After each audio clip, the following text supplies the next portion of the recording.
சொன்னல அப்பனா என்னன்னு தெரியுமா? ஆமா ஆமா சாக்லேட் தருவாங்க போடி எதுக்கு ஸ்கூல்ல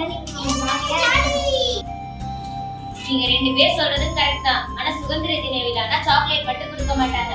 சுதந்திர தின விழானா என்னன்னு தெரிஞ்சுக்கணும். நான் சொல்றேன் கேக்குறீங்களா? சுதந்திர போராட்ட தியாகிகளை நினைவு கூர்ந்து நன்றி செலுத்தும் நாள் இது. பல ஜாதி மதங்கள் இருந்தாலும் நாம் அனைவரும் இந்தியர் என்பதில் பெருமை கொள்வோம். இந்திய திருநாடு ஆகஸ்ட் 15ஆம் தேதி 1947ஆம் ஆண்டு சுதந்திரம் பெற்றது. பல தலைவர்களும் தியாகிகளும் தங்கள் இன்னுயிரை தியாகம் செய்து சுதந்திரத்தை பெற்று தந்தனர். பாலகங்காதர திலகர், மகாத்மா காந்தி, வேலு நாச்சியார், பாரதியார், வ.உ.சி போன்ற தலைவர்கள் சுதந்திரத்தை பெற்று தந்தனர். புரிஞ்சுதா? இதனாலதான் ஆகஸ்ட் 15 சுதந்திர தின விழா கொண்டாடுறோம்.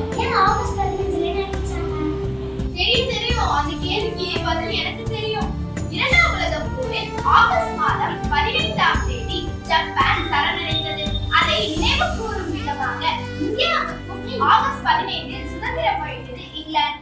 இரண்டாம் உலகப் போரில் ஆகஸ்ட் 6, 1945ஆம் ஆண்டு அமெரிக்கா முதல் அணுகுண்டை ஜப்பான் மீது வீசியது.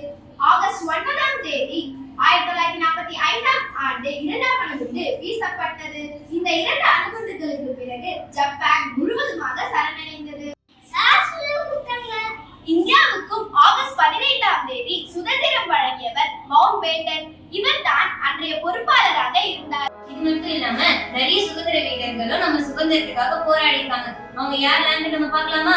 மகாத்மா காந்தி, ஜவஹர்லால் நேரு, கஸ்தூரிபாய் காந்தி, சந்திரசேகர், சுபாஷ் சந்திர போஸ், நானா சாஹிப், பகத் சிங், டாக்டர் பி.ஆர். அம்பேத்கர், சரோஜினி நாயுடு, சர்தார் வல்லபாய் பட்டேல், சுக்தேவ், ராணி லட்சுமிபாய் பல இன்னல்களை சந்தித்து எண்ணிக்கையில்லா உயிர்களை தியாகம் செய்து ஆயிரக்கணக்கான போராட்டங்களுக்கு பிறகு நம் இந்தியா சுதந்திரம் பெற்றது.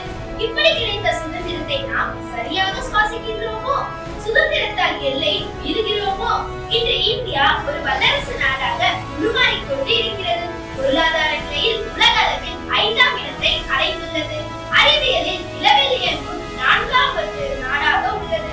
பல இந்தியர்கள் வெளிநாட்டு நிறுவனங்களில் மிக உயரிய பதவியில் இருக்கின்றனர். கொரோனா காலகட்டத்தில் நாம் சுகாதார தடுப்பூசி பணிகளை கண்டு உலகமே வியந்தது.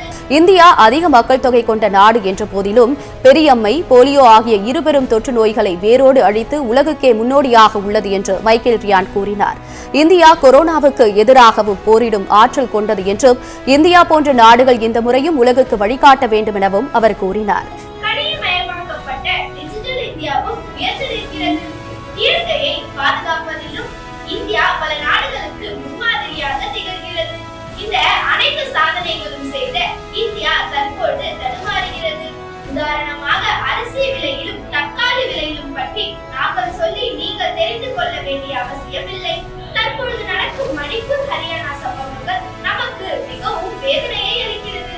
எந்த ஒரு பிரச்சனைகளுக்கும் தீர்வு காண முன்வரும் அரசு எவ்வளவு தியாகங்களை நாம் போராட்டங்களில் செய்தனர் என மனதில் கொண்டு இனி வரும் கால அனைத்து பிரச்சனைகளுக்கும் தீர்வு காண வேண்டும் என்று மாணவர்கள் சார்பாக நாங்கள் அனைவரும் கேட்டுக்கொள்கிறோம்.